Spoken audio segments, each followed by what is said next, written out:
Just imagine for a second creating something small, something simple, something you never thought would be a big deal, and then almost overnight it explodes. Millions of people around the world are suddenly obsessed with it. They are talking about it, playing it non-stop, and even arguing about it online. Your name gets thrown into the spotlight. The money starts pouring in, and the world expects you to keep going bigger and bigger. But instead of celebrating, instead of enjoying your success, you feel trapped. You feel crushed under the weight of the fame you never asked for. So in the move to shock millions of fans, you delete the creation at the very height of its success. That's exactly what happened to a man named Dong Nguyen, the Vietnamese developer behind one of the most viral mobile games of all time, Flappy Bird. The story begins in 2013. Dong Nguyen was a quiet, independent developer living in Hanoi, Vietnam. He loved making small games and he had a passion for simple, old-school gameplay. He wasn't backed by a big studio, he wasn't funded by investors, and he wasn't chasing fame. He just enjoyed coding, tinkering with ideas, and putting out games for fun. Among those projects was a little mobile game he called Flappy Bird. At first glance, Flappy Bird didn't look like anything special. The graphics were pixelated and simple, reminiscent of Nintendo games from the 1980s. The concept was simpler. You tap the screen to make a little bird flap its wings and fly through a series of green pipes. That was it. There was no power-ups, no levels, no fancy storylines, just taps, flaps, and survive as long as you could. When Dong released Flappy Bird in May 2013, it barely made a ripple. The game sat quietly on the App Store and Google Play, collecting a handful of downloads here and there. For months, nobody really paid attention to it, but something unexpected happened. In early 2014, the game caught fire. Almost out of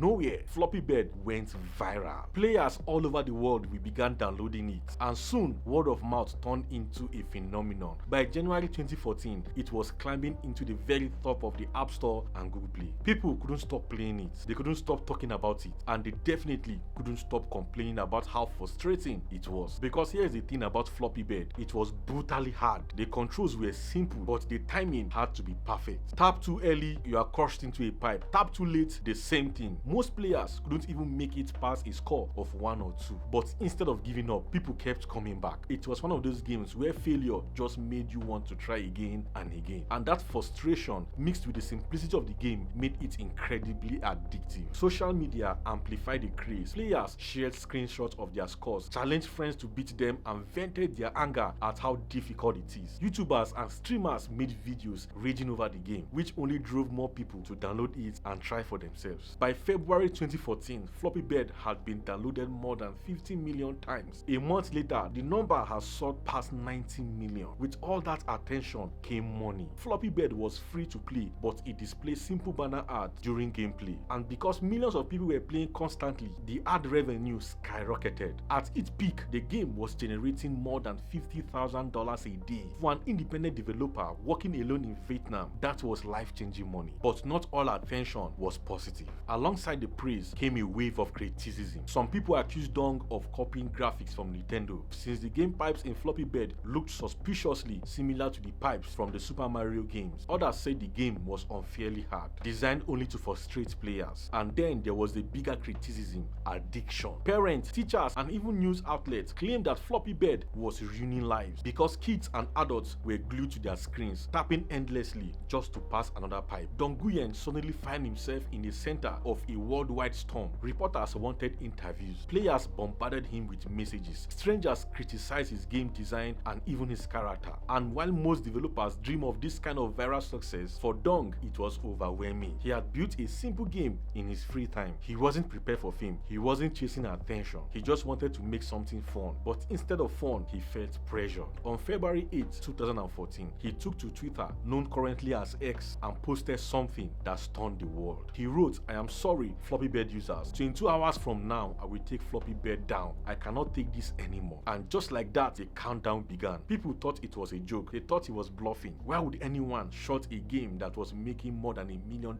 every month? But Dong wasn't joking. The very next day, on February 9, he removed Flappy Bird from both the App Store and Google Play. The game was gone. In an interview later, he explained why. He said Flappy Bird had ruined his simple simple life. He didn't want attention, he didn't want the fame or the constant pressure from players on the media. He didn't want to feel responsible for people becoming addicted to his game. All he wanted was to make small fun projects. But Flappy Bird had turned into something much bigger than he ever intended. So at the peak of its popularity, when millions of people were still playing daily, he chose to walk away. The fallout was immediate. Phones with Flappy Bird installed started selling on eBay for thousands of dollars. Fans begged him to bring it back. Developers rushed to clone the idea, flooding the App Store with endless copycat games like Floppy Fish, Floppy Pig, and Clumsy Bird. But none of them captured the same lightning in a bottle. They didn't appeal to people. As for Dong, he stayed true to his word. He went quiet for a while, living a private life again. He did release a few games later, like Swing Copters in 2014 and Swing Copter 2 in 2015, and eventually Ninja Spiking Challenges in 2017. None of them reached the same viral success as Flappy Bird, but that didn't seem to bother him. He had proven himself that he could create something memorable. Looking back, Flappy Bird remains one of the strangest stories in gaming history. A simple mobile game made by one man in Vietnam became a global sensation. It made him rich and famous overnight, but the fame felt more like a curse than a blessing. And in an industry where most people fight to hold on to the spotlight, Dong Nguyen did the unthinkable. He gave it all up just to have his quiet life back. So the question is, was it the right decision? On one hand, he walked away from millions of dollars and the chance to build a huge career of Flappy Bird success. On the other hand, he stayed true to himself and chose peace over pressure. Some people call him foolish, others call him brave, but maybe the real lesson is that not everyone defines success the same way. For Dong, success wasn't about money or fame. It was about happiness, and when Flappy Bird took that away, he chose to let it go. And this brings us to the end of this incredible story. If you enjoyed this story, then you will want to watch this story about Bob Ennis, a young graduate who created a website for a cybersecurity business, but unknown to him, it became the gateway to catching criminals who want to commit murder. If you want to know how it happened, then click and watch this video.